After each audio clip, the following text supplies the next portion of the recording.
Good morning. I'm just waiting for the thumbs up on democratic services. Are we ready? We are ready, Chair. Thank you. Feels like we haven't had a meeting. Okay, well, good afternoon, everyone. Good afternoon and welcome. Can I begin by apologising, particularly to any public listeners and viewers? This is the delayed Programme and Resources Committee of the Peak District National Park Authority on the 4th of December 2020. My apologies, and to colleagues who've been waiting. We've had, as you know, an extra full authority meeting earlier this morning. Could I welcome everyone and say that we have two quite substantive items on the agenda at the beginning. We also have an item that is Part B later on. And I shall apologise if your lunches have now been ruined. And hopefully nobody will get snowed in during the course of this meeting either. Okay, can we begin by taking a roll call? Democratic Services, or apologies for absence and declarations of interest as well. Thank you, Chair. So we have apologies for absence from Councillor Lewis and Councillor Woods. I will read out each member's name if you can let me know that you're here, and if you've got any declarations of interest, please. Councillor Atkin. Here, and no declarations. I take it you can hear me now again? Yeah, we can hear you again, thank you. What I'll just point out is, I don't know what happened last time, so if I drop out and you can't hear me, what I'll try and do is email Zahir with anything that I need to. Thank you. Yeah, thank you. That's great, thank you. Mr. Beresford. Present. Councillor Farrell. Present. No interest. Councillor Finesse.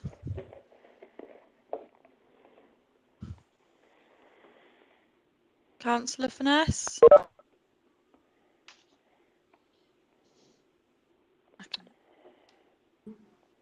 Are you muted, Councillor Finesse? I'll come back to you. Professor Haddock-Fraser. Present and no declarations. Mr. Hamid. Present, just to declare that I have had some correspondence regarding item 6. Thank you. Councillor Heath.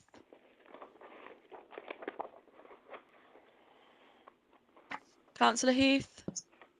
Sorry, present and no interest to declare. Thank you. Councillor McCloy.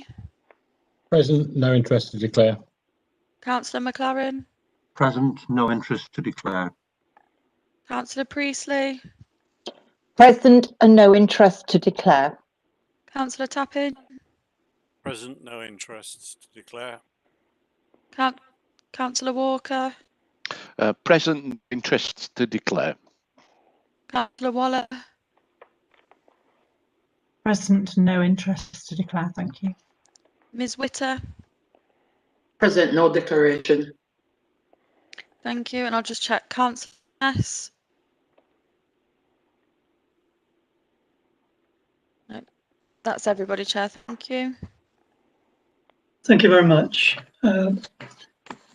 We'll begin by just going through the minutes, accepting the minutes of the previous meeting of the 11th of July. They have been circulated for record. Are there any items, or can they be approved? Can we do a show of hands? And it's approved. Thank you very much. I believe there is no urgent business. Nope. Yeah. Okay. And I've not been notified, or we've not been notified of any public participation. Is that correct?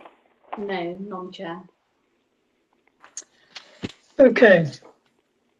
My intention is to obviously take the two substantive items for decision next. And if we are all flagging and need a 5-minute break, we'll have one then. But I'll refer and ask members at that stage. Item 5 is the adoption of the Peak District Climate Change Vulnerability Assessment. Very catchy title. And I believe Emily is going to speak to this. Emily Fox. Thank you very much. So the purpose of this report is to adopt the Peak District Climate Change Vulnerability Assessment. The authority made a commitment to undertake the assessment on approximately 25% of the national park's features as defined by our special qualities. And in the case of this vulnerability assessment, it's the degree to which a feature of the national park's special qualities is susceptible to and unable to cope with adverse effects of climate change. Moors for the Future have undertaken the assessment on the authority's behalf, and one of the team is here today to answer any questions that you may have when we open up the discussions. And members have been engaged in the development of the vulnerability assessment, most recently through the member-led Climate Change Task Group. The task group were consulted most recently on the draft of the vulnerability assessment, and they thought that it was well researched and a robust document, and therefore endorsed it being presented to this committee today. As members will be aware, the vulnerability assessment presents a set of strategic recommendations. It doesn't seek to prioritise them, make commitments to, or provide any mechanisms for implementing those recommendations, and therefore, once hopefully approved, we will be taking forward the recommendations as our next step in this programme of work. Implementation will be via a number of mechanisms within the recommendations, those that are relevant to those that have an interest in the national park, so not only the authority. At the strategic level, recommendations will be delivered by either direct delivery or also things like influencing national policy. Some of the recommendations can be delivered directly by the authority, but others will either require partners or a partnership approach in order to implement them. As there are multiple delivery mechanisms, implementation of the recommendations won't all happen at the same time. But if the recommendations of this report are agreed, we'll be making a commitment to using this vulnerability assessment as part of our evidence base for the development of our key policies and strategies going forward. In our case, that will be the local plan, our corporate strategy, and the landscape strategy. And where a partnership is required to deliver a recommendation, an existing vehicle exists in terms of the National Park Management Plan.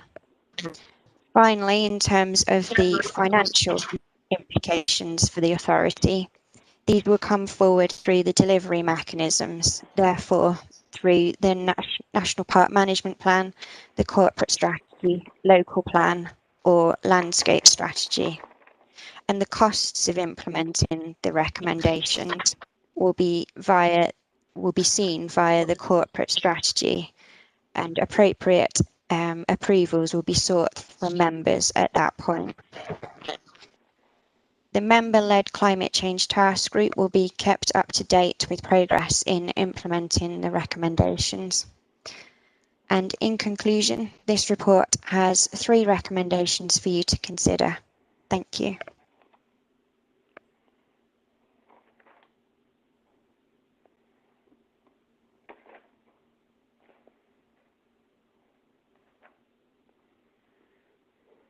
Are you muted? Sorry, first post-lunch trauma. Thank you very much, Emily. Key report underpins hopefully a lot of our work in the future. I would welcome questions and comments from members. So if there are, but I'd invite, I think, Janet as chair of the Climate Change Working Group to put in her observations. Yeah, thank you, Zahid, and Emily, thank you for the summary.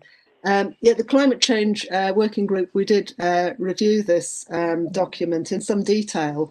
I just want to say thank you to the members of that group, some of whom aren't members of the PNR committee, for the time and effort we have put into this. With comprehensive report, it's detailed and sort of comprehensive, and it's been robustly researched and assessed through huge numbers of partnerships, and so I'm moved to recommend these recommendations here. It's a sobering report in that it's setting a huge scale of challenge of the things we're going to have to do if we want to keep the park being a national park with the special characteristics. The park, we have two things. One is adaptation to climate change, and the other is mitigation and reduction as far as we can, and influence and educating people. This has to happen because we are going to have to adapt. And so it does provide us with a really robust evidence base to do that. It's very heartening that the large numbers of partners have been involved in production of this, but it also provides a roadmap and a means by which we can go forward to look for funding for specific projects and specific activities that we should be doing to help as part of this adaptation. So thank you, and Emily, thank you for giving further thought to how we take it forward in terms of implementing it as well. Thank you, Jenna. Pete Tapping, I think you would like to come in. Yeah, thank you, Chairman. Yeah, great report. Just a detailed bit, again, something which I do harp on about quite a lot is the in the transport plan development part of it. There's no mention of using, so say, leveraging the subsidies that are already paid to the bus companies for running buses, and how we could change the way that the subsidies are paid to increase and improve the way that the buses suit the residents as well as visitors. And go back to a point I made before, that last time that the county council made a cut to the subsidy for our local bus here in Biggin, they cut the Sunday buses, which is the one that all the visitors would use. I don't see anything in the transport plan development that relates to our relationship with the county council and the bus subsidies. That's one thing, and the other minor point is, and I'm not sure on the map here, gateways and recreational hubs, it's got bus routes on there. There is a splendid bus which runs from Ashbourne to Buxton through some beautiful countryside, which isn't on the map. Does that map need reviewing, or is that something that's it's not included because it isn't part of the recreational hubs development? Thank you. Peter, can I thank you for that, but can I park those, if you excuse the pun, park those, because you're actually talking about the next item on the agenda. But they are noted, and we'll come back to those. I've got Andrew next. Andrew McCloy. So, thank you. A couple of quick points, really. First of all, thank you very much to the Moss for the Future team and all the officers who have contributed towards this this piece of work, which, as Janet rightly says, is a really, really important piece of work. It's going to be a critical evidence base for us going forwards, and partners too. So thank you for everyone. And like Janet, I was struck reading through the full report, and I have read most of it as well, at the variety of voices inside and outside the organisation as well. That gives the report for me more and more credibility, knowing that external specialists as well as our own teams contributed. I also note that the special quality that is most vulnerable is the internationally important and locally distinctive wildlife and habitats. That just jumped out. If we needed a reminder that nature is on the retreat and needs a helping hand, then this bit of evidence just reinforces that. And I think it gives added weight to the delivery plans that National Parks England have just published on behalf of the National Park family, which includes one specifically on nature recovery and helping wildlife and habitats to get back to good health. We as a national park need to raise our voice on this and really be heard and put in just that extra effort, because the nature and the climate emergencies are interlinked, so obviously so. My final point is where we go, the next steps, as it's said in the document. Janet's alluded to this, and I think Emily, you summarised it very well in your introduction. This is a piece of work, an evidence base that we need to get out there and to act on, and for partners to act on. And for me, this says the National Park Management Plan in particular, and the advisory group, which is, after all, it's the plan for the national park, the partnership plan. This the group needs to look at this, see what it tells the group, and reassess where the National Park Management Plan is going in light of all the changes and in light of this up-to-date evidence base, because the impact on so many of our special qualities is now laid bare, and we can see the direction of travel with climate change as well, that we need to apply this, and we need to apply pressure on all our partners to take this forwards. It won't be an easy task. There will be some quick wins and some more difficult ones, but the more difficult ones are probably going to be the most important to achieve. But finally, one of our key actions in terms of contributing towards the management plan was the production of this document, of this crucial evidence base. And we have done that now, and I'm very, very pleased to endorse it. So I'm not sure if it's been seconded, but if it's not, I will second it. And again, a job well done. Thank you, Andrew. The next speaker is James Beresford. Thank you. At the risk of laying praise on praise, I would like to say just what a terrific piece of work this represents. I mean, 444 pages of that vulnerability assessment is quite some achievement, and not just because of the length of it, because of the detail. And I would merely make two comments. One, the comment's already been made, and that is the fact that it needs to be the cornerstone of our future plans, as per recommendation 2, of course.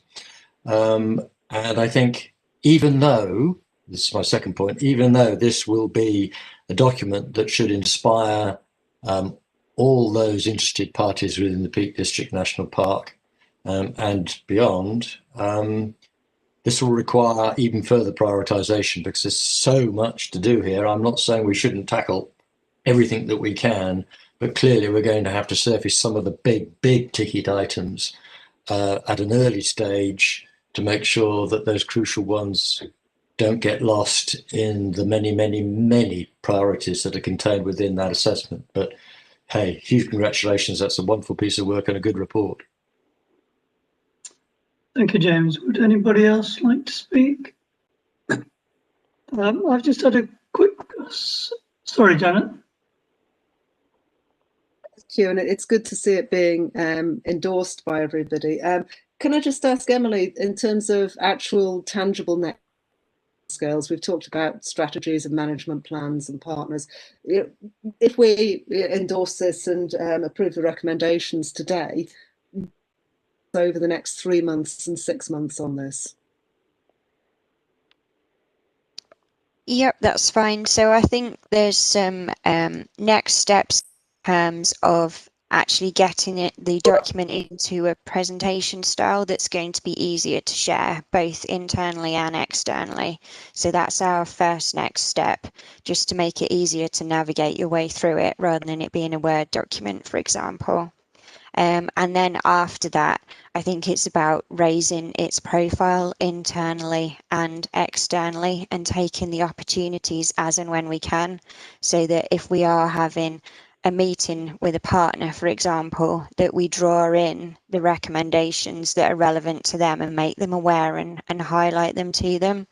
But I think it is also about fitting it in to the next steps in terms of where we are going with those strategies and plans that I was talking about earlier. So we've obviously got opportunities in our own corporate strategy in terms of the update that we committed to within, I think it was the last authority.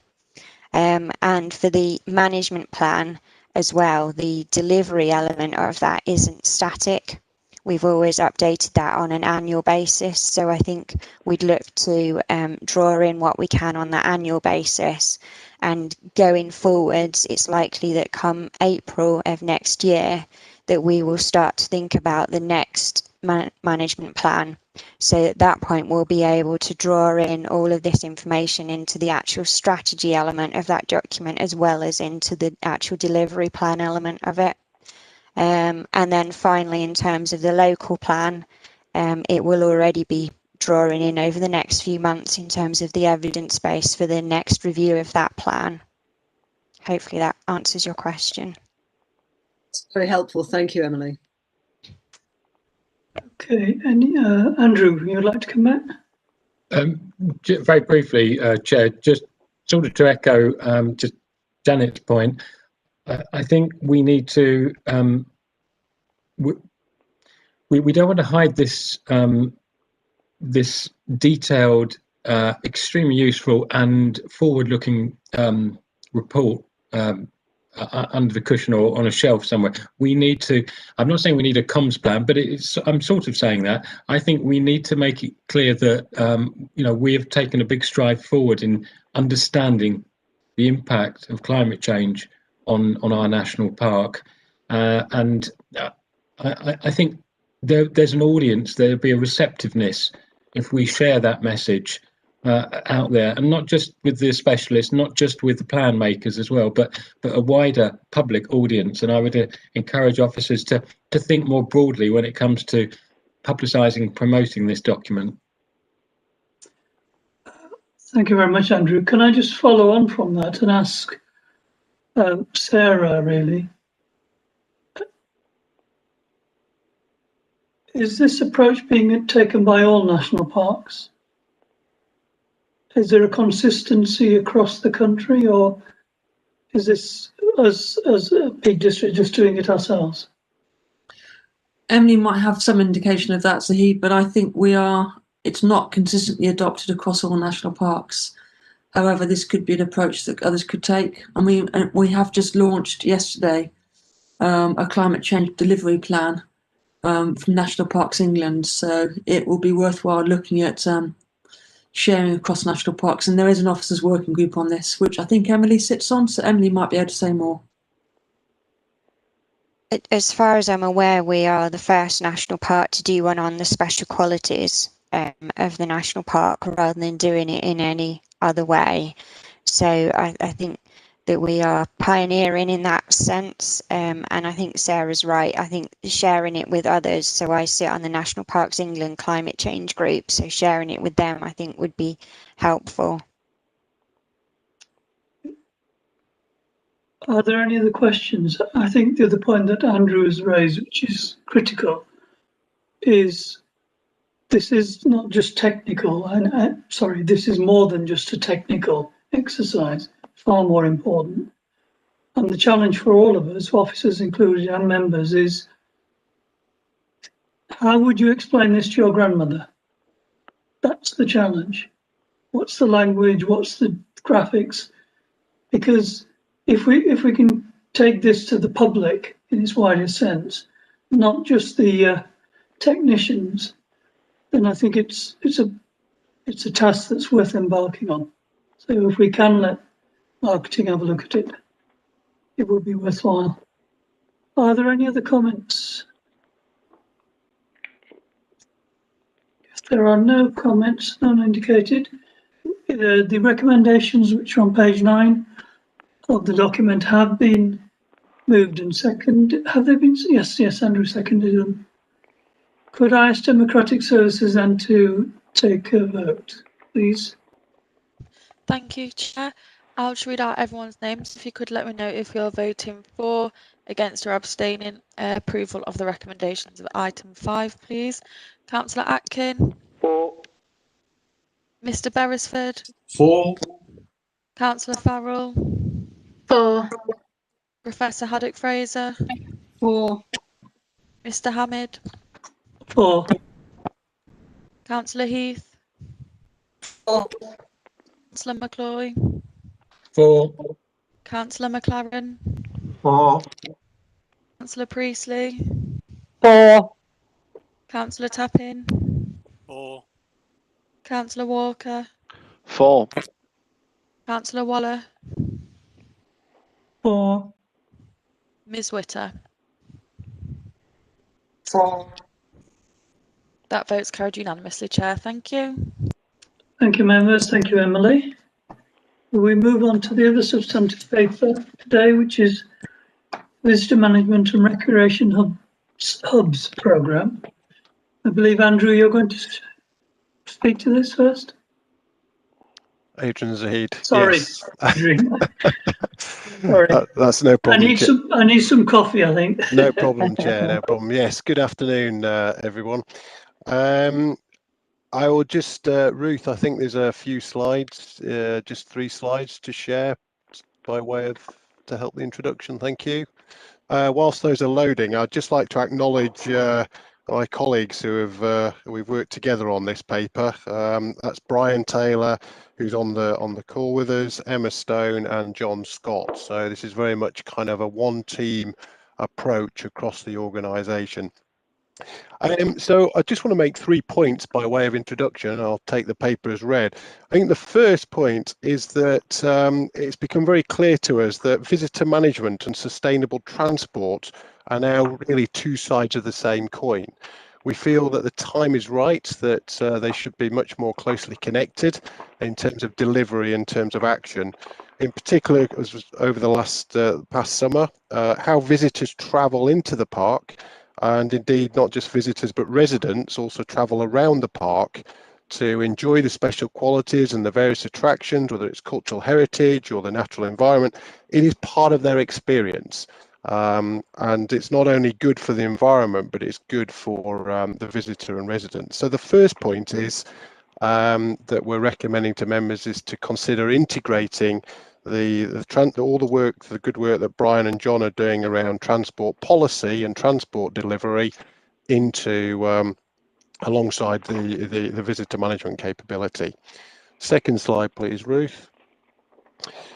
This slide is really to try and summarize in a visual kind of what's the conceptual model, and I think it's really around very much a kind of hub and spoke concept, moving towards the world where that we do recognize the gateways, the kind of hubs that we've got, that it's not about being an exclusive club, what's in and what's out, just picking on Councillor Tapping's comment earlier, but it's having some kind of master plan, and where we're actively promoting and dispersing visitors and residents to other points of beauty around the park. So a hub, and the second point is that this programme, a coordination programme, helps to pull together a kind of strategic master plan over a 10-year period is what we anticipate, kind of a hub and spoke model that links and connects both visitors and transport between the gateway on the edge of the park,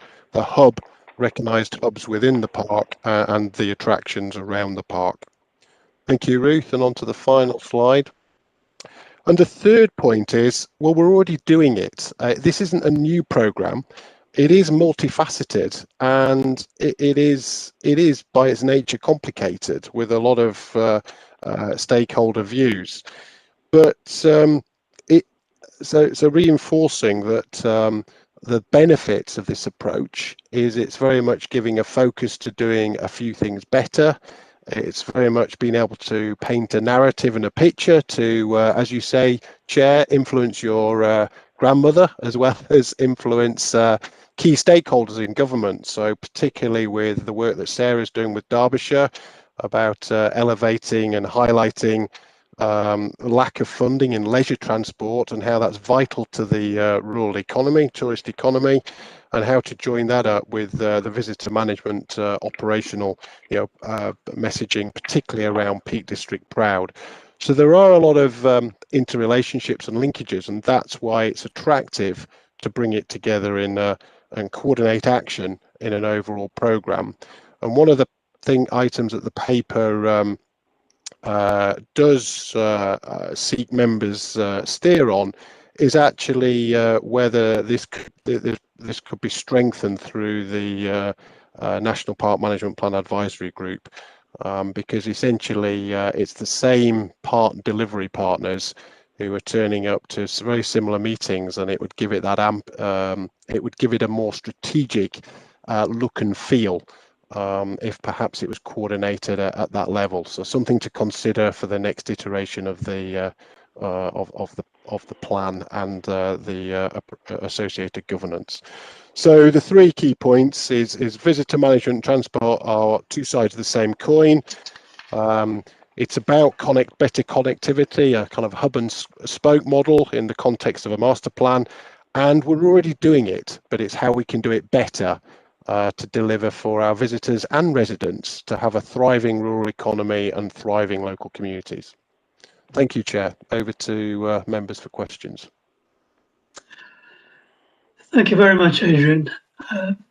And members, as you can see, this is a high-level programme paper which is bringing together some very critical issues that we've been discussing partly in their silos for some time. And I know several members would like to speak on this. The other point to note, which is a point I've been contacted on as chair, is that we're conscious that there are key partners that still need to be fully consulted on this, not least of all, when you're talking about transport, the transport and highway authorities, but all the local authorities are at the next phase. So I've got several people. Pete, would you like to just recap on your points from last time? Pete Tapping first. Sure. Yeah. Thank you, Zaid. Okay. So it was about the transport and the bus. It's about page 23 on the table there, under transport plan development. There's no mention there of working with the district councils and how the bus subsidies are allocated, which I think is a major thing, because a lot of money is spent on bus subsidies, and I don't see an awful lot of link up with the bus timetables with what's actually required. We could do a lot to do with that, and the map of the recreational hubs and gateway sites. I know I've seen this map before, but there's a fair amount of stuff missing off that. Certainly the route between Ashbourne and Buxton on the bus, and Hulleys have just instituted this bus across the Snake as well, which aren't on there. So is that a map that needs updating, or does there need to be more detail on it? That's it, really. Thank you. Yeah, I've got several people. Could I suggest turn to Brian Taylor, who's in a better position to answer Peter's questions? Yep, Hi. Brian. Yeah, can you hear me? Yep. Hi. Yes. Morning, afternoon. So yeah, I mean, there is a lot of that work going on. Obviously, in terms of the map first, there's only so much you can get onto one map. So there's existing websites and timetabling documents. So I guess the issue is whether we want to repeat a lot of that. The County Council bring a lot of that information together as public transport body. So I mean, it could just be that we refer to it and create the links and create those better links from our own website. And it's, in terms of the kind of future kind of public subsidy around buses and things as well, that is an ongoing discussion, principally through, at the minute, the economic recovery cells. So there's a kind of all these themes that Adrian sort of set out about green recovery, sustainable transport, thriving communities, are at the heart of the county council and the district council's discussions at the minute, which we're tied into. And there's a serious discussion, really about the future of public transport and whether that can be subsidised in future. The easy thing to say would be that it's just too expensive and we've got to cut everything, as has been the pattern. But actually, that is being reconsidered at the minute. People are thinking, what is the best option? Can you actually get commercially viable schemes out there? We've trialled one with Hope Valley Explorer. At the minute, that's going to be difficult, isn't it? Because we can't get enough bums on seats, so there's already services being propped up. And I guess the answer to that is, how long can that continue? And is it just more likely that in rural areas there'll always have to be some kind of subsidy? So that is a question that the counties are asking again at a government level, and I think there is a serious conversation going on there. So please be aware that those conversations are happening. We can certainly think about how we represent that and how we include that thinking within our documents. But both of those things, both of those categories of information that you've mentioned there about bus services, subsidy, and how it's mapped, is all available to us. It's just how we want to bring it together. I think we've created 2 or 3 maps now, some of which try to describe the issue, where the problem areas are, and some of it try to describe the solution. And I think we have to try and decide. It might be different versions of the same map that communicate different things. Sometimes you get too much on a map and it's not clear. So I think maybe we need to take this offline as a kind of technical point, but there's all sorts of things we can do with that, to give us better linkage and clarity through our website. I have quite a few members wishing to speak. So Janet, Colin, Rob, Charlotte, I've got you down. And I know John wants to come in John Scott would like to come in at stage, but James, you're next. Thank you, Chair. We've been fortunate today in having 2 of the best, I think, papers I've seen go to authority subcommittees in my time. I think this is a terrific paper. Based as it is on evidence, the workshop that Brian chaired led to a lot of this thinking. And so this is a paper that has a degree of partnership support already. So I think that's excellent tonight to move the report. I think it's the recommendations. I think they are first class. I think I'd make a couple of points. One is this actually could be the cornerstone of a broader approach. Of course, we have to combine the sustainable transport policy into here. Of course we do.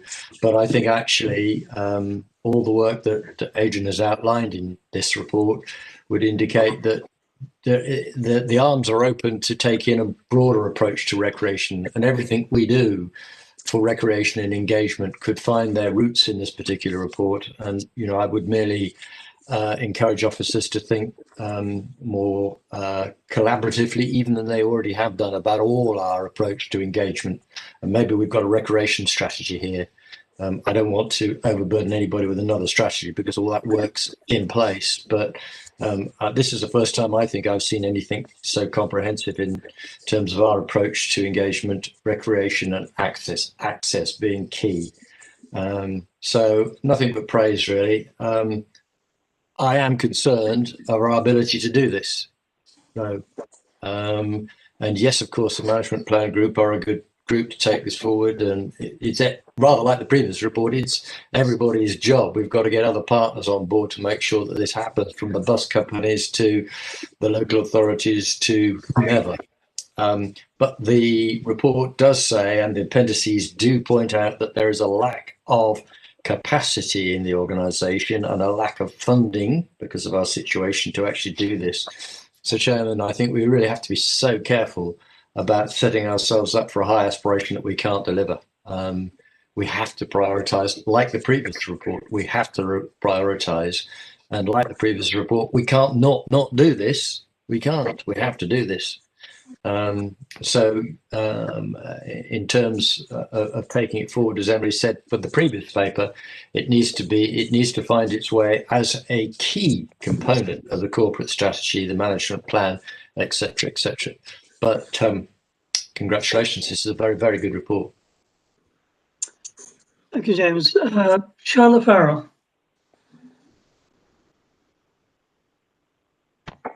Thanks. Yeah, it is a really good report, so thank you. I suppose my concerns relate really around the transport issue, and working with Derbyshire County Council as a highways authority. I just wonder what their involvement and take on it is. It's sort of disappointing that they didn't go to the workshop, because clearly they're fundamental really for transport, and as much as we might like to have sustainable transport without DCC on board, I'm just not sure how it's going to happen. And what I think there needs to be some, it's good to encourage people to go to certain places, etc.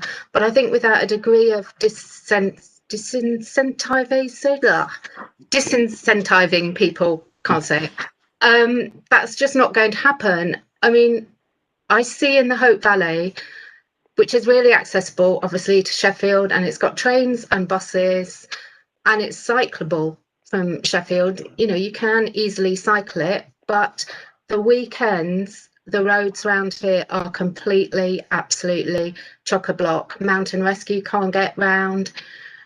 You know, people, they're going to drive because it's the most convenient way. And until we sort of actually grasp the nettle there, I can't really see a great deal of change. So I don't know, it's just, yeah, I think it's all really good, but I think we have to bear that in mind. Thank you, Charlotte. Adrian and John, can I ask you to come back a little bit later, and Brian, sure. The members speak first. Rob Walker, you're next. Right, thank you, Zahid. Yeah, I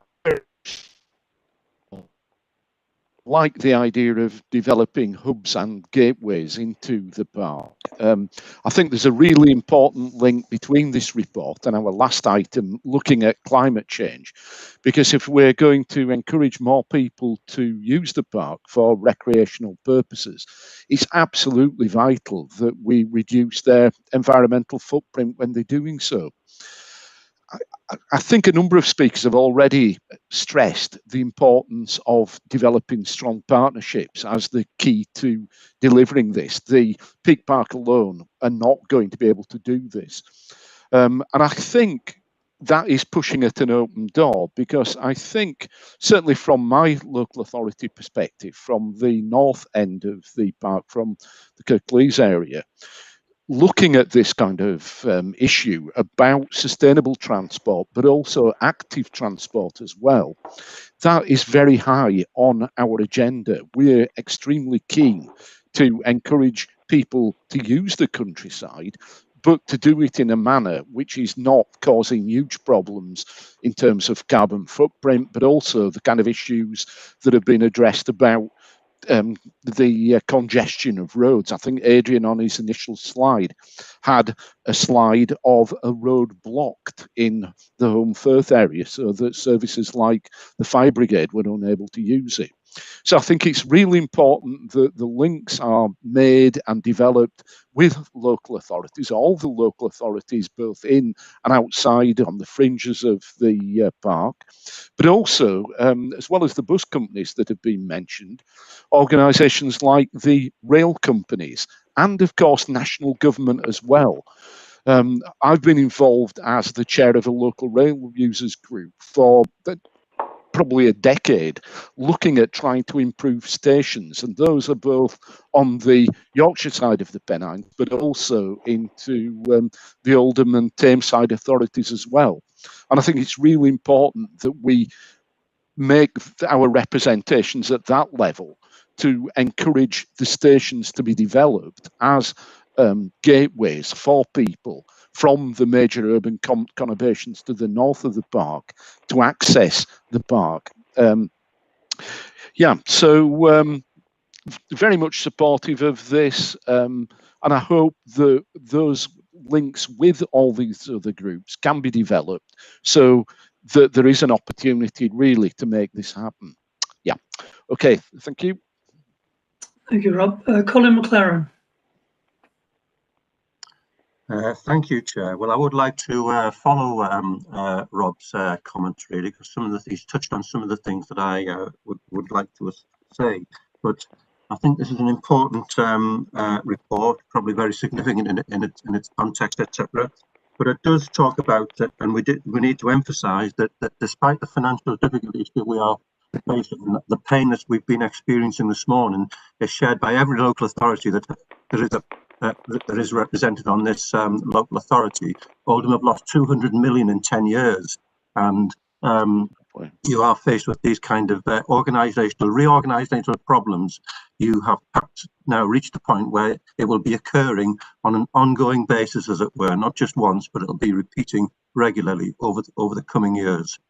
However, that aside, it's still important that we continue to look for ways to promote access, to promote accessibility for disadvantaged groups from outside the authority as well, who we need to encourage to come into the Peak District National Park. There is no doubt that COVID-19 has, if you like, increased the challenge that we face in that respect, but nevertheless it is something that we will have to continue to work with. I think the time has also come when we might need to be more creative, as it were. Faced with less money, we therefore need to find money from other sources. The only way that can really be achieved, the Peak District National Parks Foundation is an example of this, but there might be a need to create other smaller organisations with other community groups and organisations in order to access the grant system, in order to get money into the park that will enable us to continue to do things. That means that there might be a role for all members in that respect, not just officers, etc., trying to do things, but it's going to have to be a combined effort of members and officers and with partner organisations in order to try and, if you like, broach this kind of development and see this project forward. In the past, we have talked about something called the Northern Conversation. It appears to have died, but now passes the time when this conversation needs to be revived. What this conversation meant, and I'll go back to the word that Rob mentioned, partnership working, was an attempt to bring Oldham, Kirklees, Barnsley and possibly Sheffield together to develop a combined strategy, if you like, in terms of accessing funding in order to promote a strategy developed to encourage accessibility into the park, which would obviously promote health and well-being and other issues as well. But there are many strands to this that I think we need to continue to try and develop. There's been several conversations about transport, buses.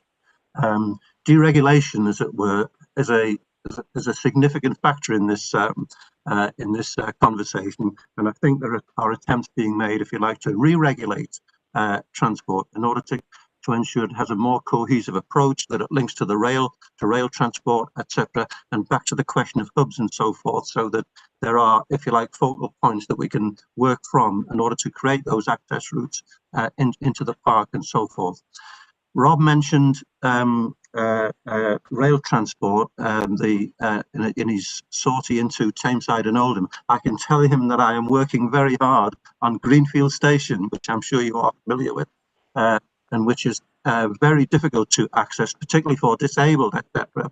It is almost impossible to access, but nevertheless there are issues there that we are trying to address. And once upon a time, we did have a grant from the Peak Park actually that supported the, if you like, a bus link between Greenfield Station and Dovestones, and that ran at weekends. But unfortunately, that's no longer running at the present time, but nevertheless, it's a sort of thing that we might need to look at trying to revive as in terms of lots of other, if you like, small transport links that Peter touched upon earlier also, in order to, if you like, improve accessibility into the park in a variety of different ways. We talk about cycling and walking, but you've got to get people there first before they can cycle and walk, as it were. It's about how they get in and how you deal with that accessibility issue in order to allow people to, if you like, take advantage of the recreational opportunities that might be available once they get there. So I think this is a huge step in the right direction, but the resource issues are significant, and therefore we need to come back to ways in which we can access the grant system to support the local authorities' budget and so forth, and how the Peak District National Park Foundation might help, and how we might need to create other bodies in order to, if you like, enhance this programme. Thank you, Chair. Thank you very much, Colin. Could I suggest you write that up for me and I can use it? I've got Janet Haddock-Fraser and Andrew McCoy wishing to speak, and some officers. But John, I know you've been waiting, John Scott, to respond to some item. Yeah, I can be fairly brief, actually. Thank you, Chair. Because I have a list of things I wanted to respond to, but every time another member speaks, I think they answer the question, so it's helpful. Thank you. I guess the key thing is that I was going to pick up the point on partnership because it was mentioned in the last report too, and I think the approach. If we go back to Charlotte's point about what's the stick, how do we disincentivise in certain locations, and I think an area management approach is sometimes the answer. We've had it in the past a little bit, and it's fallen by the wayside to some extent. We had it in the Upper Derwent, we've had it at the Goit, and I think that's the approach. There will be places where we can be a bit tougher and say, if you want to come to this place, here's how to do it. Obviously, we need to put alternatives in place. So area management, working with partners. So in the Upper Derwent, Severn Trent and the Highway Authority, key partners, National Trust. Over in the western part of the park, it will be United Utilities, perhaps the RSPB, and places like, if you go to Dovestone, Oldham Council. So I think how this will work in detail will be area management, specific responses in specific areas of the park. And we can't do that on our own. It has to be with partners. And the Highway Authority, as you've all said, is important in that. And that's probably the answer, I think, to some extent, to the issue of how do we do this? Have we got the resources? Have we got the funding? And if we've got specific projects, we may be able to access specific project funding. That's it. Thank you.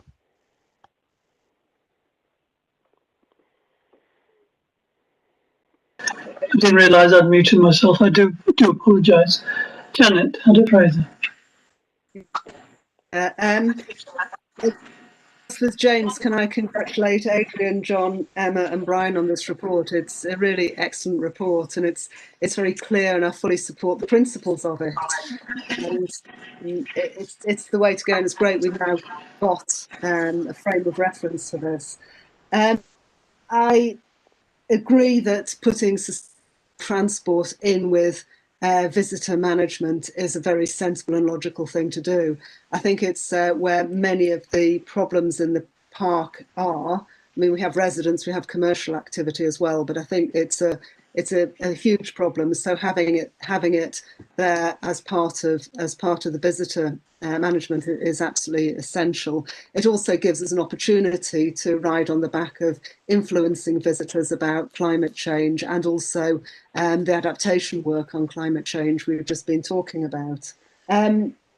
One thing that I did pick up in the detail of the document, which I'm really pleased to see, is for a discussion on having congestion charges around the honeypot sites and the hotspots. I think it's an important principle about vehicle user paying, not all user paying, but vehicle users, car users paying, because at the moment we're effectively subsidising them by allowing them to come into the park and park easily for free when someone coming on public transport is having to pay per person. So I really welcome us, and I don't want to get into a debate today about whether congestion charging is a good or bad thing, but I'm delighted to see we've got that debate going on there. So I'm really supportive of this report. I think James has moved it. I'm happy to second it. Thank you very much. Andrew, you'd like to come back? Andrew McCloy? Yeah, I can't resist saying to Janet, congestion charge in the Peak District. Wow. Let's go to the lion's den, shall we? But no, but a serious point. The gravity of the situation in terms of car use, vehicle pressure, and transport requires us to and our partners and the highway authorities to start thinking like this. Start thinking: are there places where cars shouldn't be going at certain times to allow others to go, and secondly, who pays ultimately for the damage, the air pollution, and do car drivers have the right to take their vehicles anywhere they want? But let's talk in the round about congestion charges before we go public, shall we, Jenny? My comment, Chair, was more. I'm really heartened by this paper and this document. I think it's intelligent. I think it's really forward-looking. I think it as James and Janet and others have said, it brings things together. It makes the logical join between transport and visitor management and recreation. I think that's really smart. It's on the right lines, but also it reflects our Peak District situation. And I think some of the best contributions for this item have come from our members from Oldham and Kirklees, which just shows the fact that we are not an island. We are connected to this part of England, and we need to know our audience, where they're coming from, why, when, visitor patterns. We need to be as smart as this document is shaping up to be in terms of understanding people's movements and then designing the best fit. And so I take Colin's point and I take Rob's points as well. There's a lot of work we can do with our partners, and as John Scott said as well, even site specific as well, where we can work with Oldham and Kirklees to access specific grants for specific projects as part of this bigger framework.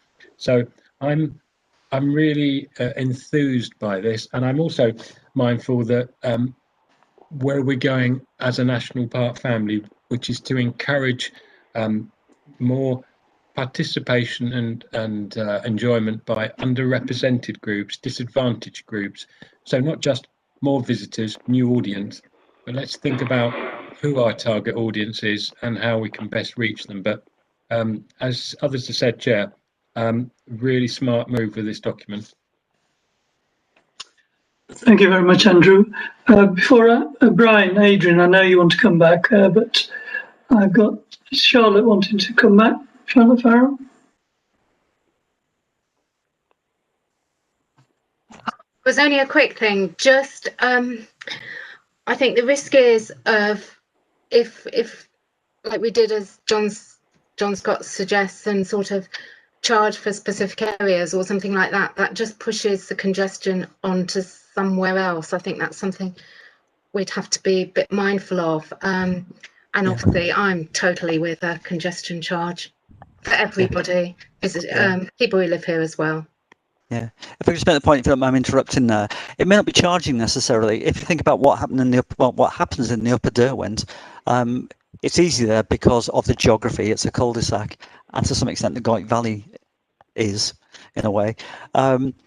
It's not charging; it's simply closing the road and providing an alternative means of getting there. So, if we can think in that way first, charging might be a big step, as Andrew says. On the back of the news this morning, where the government has increased the targets for carbon reduction again, things will have to be different, won't they, in future? So things which are unpalatable now, in a few years' time, may well be accepted because people know they've got to do something different. Brian and Adrian. Brian first. Yeah, it's just on the point about our work with Derbyshire County Council specifically, and I wouldn't want people to assume that there isn't involvement with Derbyshire and they're not involved, because they're right at the table with us.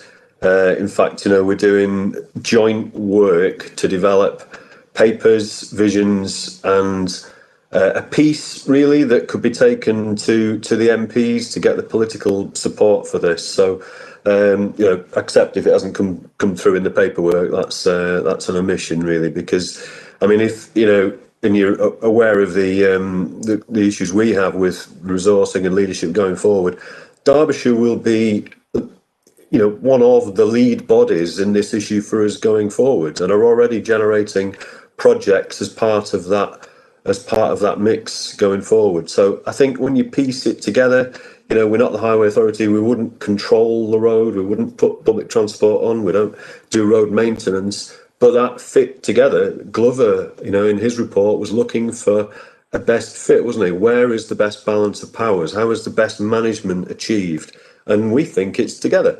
We've got different roles and we bring different things to this. And Derbyshire have been very supportive of us having a lead role in that, when you look at what Glover says, and the different role that we have in terms of visitor management and experience, as opposed to roads and transport specifically. So I think it is very much about coming together with that. And, when we suggest things like closing roads, there's sometimes a political pushback to that. Are we restricting people's freedoms? Are we going to prevent access to local jobs and services and businesses in some of these valleys? Well, I think that as long as you've got those alternatives that John's mentioned, and that there is a free flow through to business and there's access for local people, that needn't be a problem. And actually, when you look at all the harms that are generated to the landscape, to air quality, to local communities and their amenity, it actually starts to become a no-brainer the other way. Actually, these things have to happen, as you've said. So I think it's about using that evidence and getting that political will on our side, that we are a good partnership area. We've got all the issues. We were looking at a piece of data from the Ordnance Survey that just showed the national park and specific walks in the Peak District are the most busy areas of the country. We might know that locally, we can see the business of it, but actually putting that kind of data in front of the politicians and saying, this is what the data says, this is what the mapped data says, here's the photos, and here's the political will.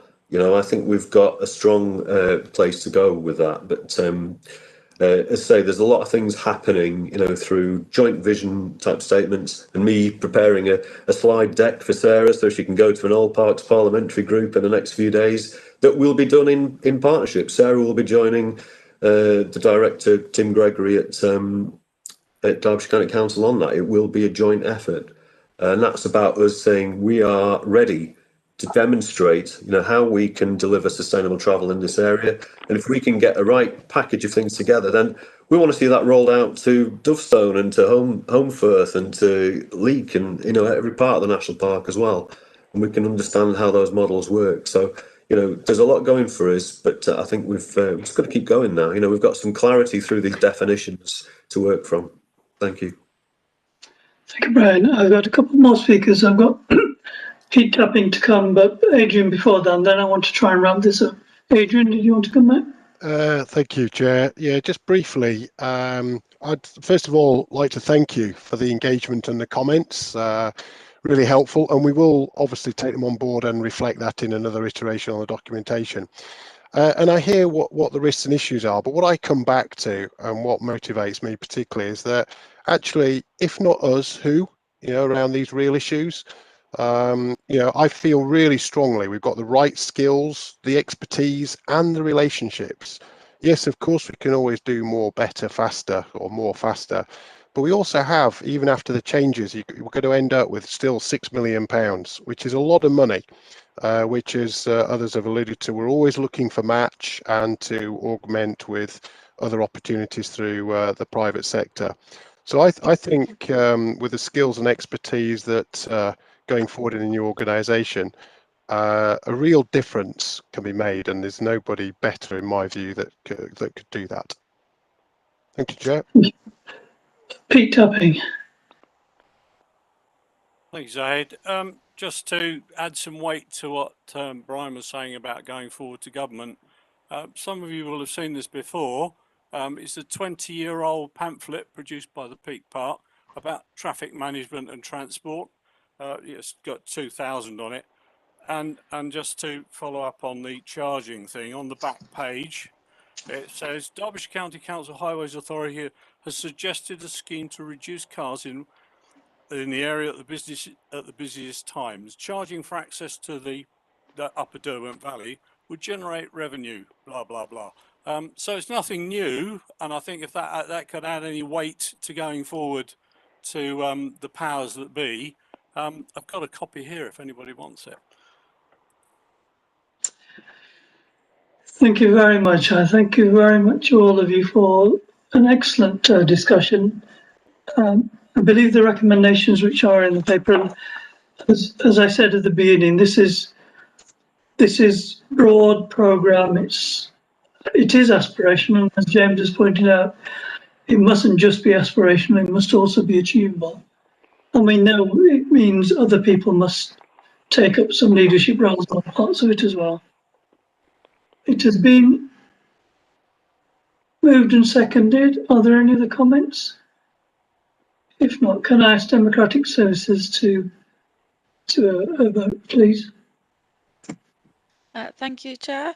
I'll read out everyone's names. If you could let me know if you're voting for, against or abstaining approval of the recommendations of item 6, please. Councillor Atkin. For. Mr Beresford. For. Councillor Farrell. For. Professor Haddock-Fraser. For. Mr Hamid. For. Councillor Heath. For. Councillor McCloy. For. Councillor McLaren. For. Councillor Priestley. For. Councillor Tappin. For. Councillor Walker. For. Councillor Waller. For. Witter. For. That's carried unanimously, Chair. Thank you. Thank you very much, members. Could we quickly go through? I would suggest we try and get through to 1:30. I'm finishing the meeting. We'll probably have a 3 or 4 minute break as we move to part B. But if members are okay, the next 2 items are for information. Item 7 is the annual report of the due diligence panel, which I think James and Andrew are going to speak to. Yes, thank you, Chair. So members will be familiar with the annual report of the due diligence panel. We've been meeting since 2015. The panel has met on 3 separate occasions this year, and we've set out in paragraph 9 the proposals that have been considered.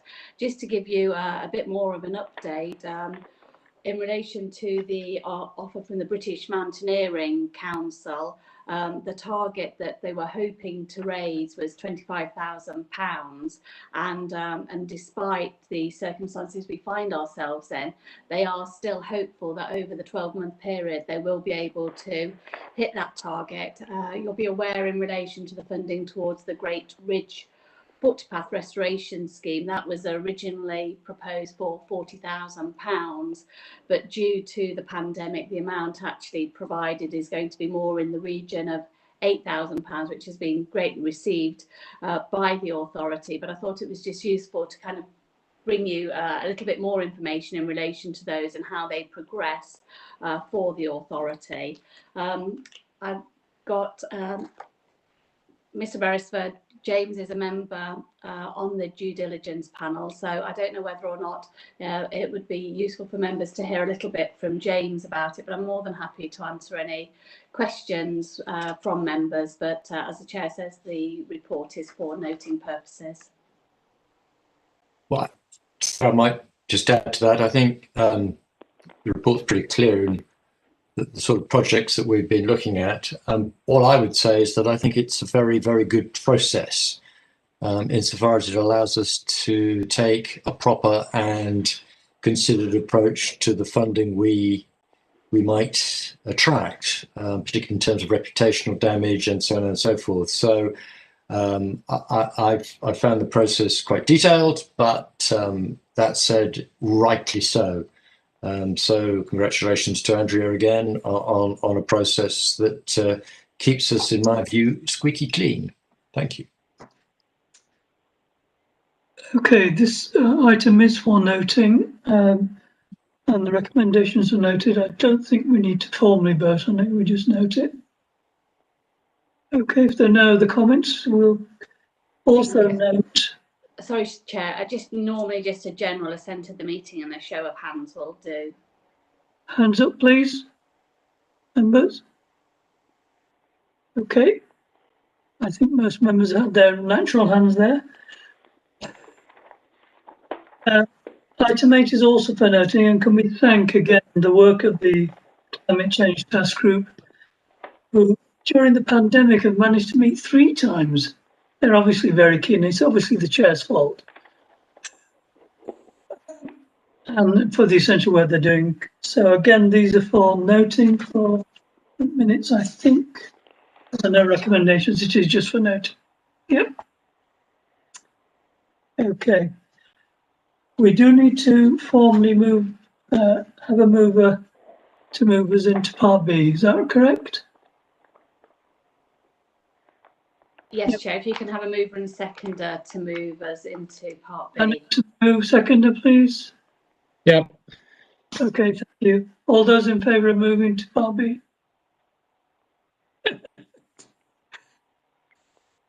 Okay, I think can we just take a few minutes while we move formally to part B and Democratic Services can sort out the connections.